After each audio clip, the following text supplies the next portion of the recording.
Hello guys! Hello para daw sa lahat ng mga Gemini, welcome dito sa aking channel, Kapalaran 888 Gemini. Alamin natin kung anong messages, vibration, gabay energy para sa lahat. This is general reading. May 1 hanggang May 15 of 2025. This is general reading para sa lahat ng Gemini. Prosperity lies ahead. New Moon in Taurus, Gemini. Wow! So, yung first card mo, Gemini, ay nagsasabi na may paparating na prosperity in abundance. Okay? May incoming prosperity. Kumbaga, kung saan ka man patungo, kung saan ka man papunta, may naghihintay sa'yo na prosperity in abundance, Gemini. Okay.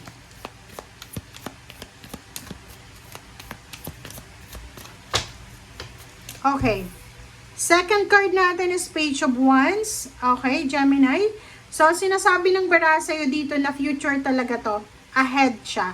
So, etong Page of Wands is all about future siya. So, sinasabi sa'yo, Gemini, na kailangan mong paghandaan. Prepare yourself. Kasi, merong parating. Okay? May posibleng darating sa buhay mo na posibleng magdadala ng prosperity and abundance. Okay, thank you. Gemini.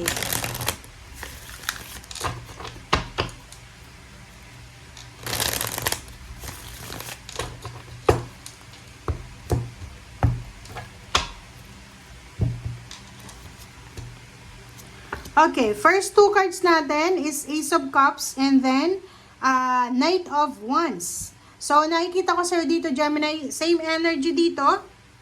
Sinasabi ng bara sa'yo na posibleng makatanggap ka ng isang balita, isang komunikasyon, isang balita, isang chat, call, or anything na pwedeng magdala sa'yo ng excitement, ng higher vibration, ng confidence, ng motivation, and determination. Okay. Next card is number 2, High Priestess.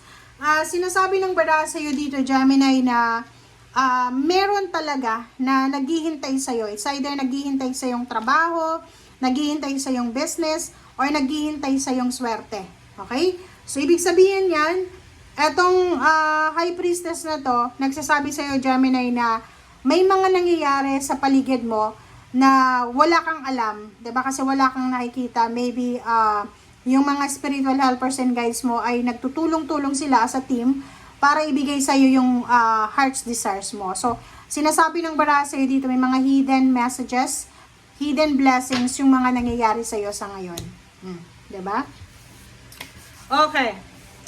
So, dito naman sa number 5, 5 is 5 of Wands.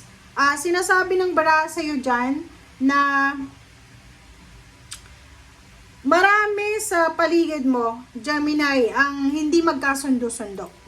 It's either family, it's either friends na nag-aaway-away sila. It's because of politics or it's because of personal hatred or kung ano man ito. So, sinasabi ng bara sa'yo dito na free yourself from any misunderstanding, from any toxicity and drama. Meron ditong Gemini na posibleng siya ay magdedesisyon this month of May na mag-travel. Okay? Pwedeng siya ay like maybe middle of May or pwedeng end of May. Okay? End of May. Meron ditong Gemini na dahil sa trabaho, posibleng siya ay maglalakbay, 'di ba? Parang pupunta siya sa lugar kung saan siya makakahanap ng trabaho, kasama ang kanyang magulang or kasama ang kanyang asawa or kung ano man to na relationship na meron siya. Dito naman sinasabi ng baraha Gemini na isang unexpected help, emotional help ang posibleng makukuha mo. Okay? So yung number 1 na to na Miracle Magician, sinasabi ng baraha na isang unexpected na happenings or events ang posibleng ibibigay sa iyo ng universe. And this one ay sinasabi ng barahan na kailangan mong tanggapin ito. Okay? Kasi minsan, maraming ino-offer sa atin ng universe na wala tayong pakialam. 'Di ba? Okay. Next card natin sinasabi ng baraha sa'yo, Gemini, na yun. Atong page of wands, dalawa. 'Di ba? So, it's a double confirmation na yung future mo ay hindi ka dapat nag-aalala.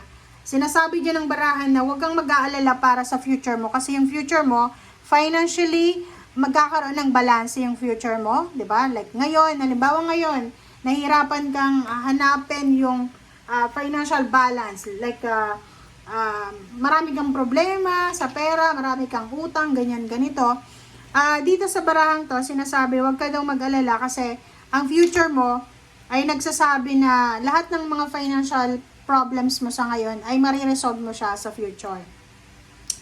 Another one is, nandito yung King of Cups. Sinasabi ng baraha sa'yo na kalma lang. Okay? Kontrolin natin ang emosyon. Self-control ang kailangan natin. Kasi maraming parating sa'yo eh. Prosperity lies ahead eh. 'Di ba? Eto pera din to. So, may paparating na pera, may paparating na mga financial offers, financial new beginnings. Etong Knight of Pentacles na to, it's either earth sign siya or talagang pera siya na darating sa'yo. Okay. Diba?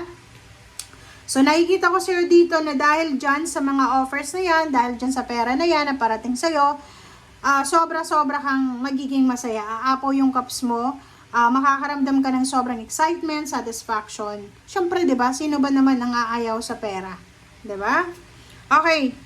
'di ba? So sinasabi sa'yo dito, napaka-importante ngayong Mayo ang self-discipline, pasensya, paghihintay, iwasang maging aggressive, iwasang maging impulsive.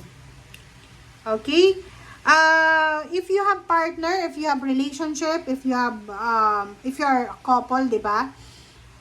Kinakailangan nyo na magpasensya sa bawat isa. 'Di ba? Para maiwasan yung away, diskusyon, misunderstanding, o yung maliit na away na pwedeng mauwi sa hiwalayan.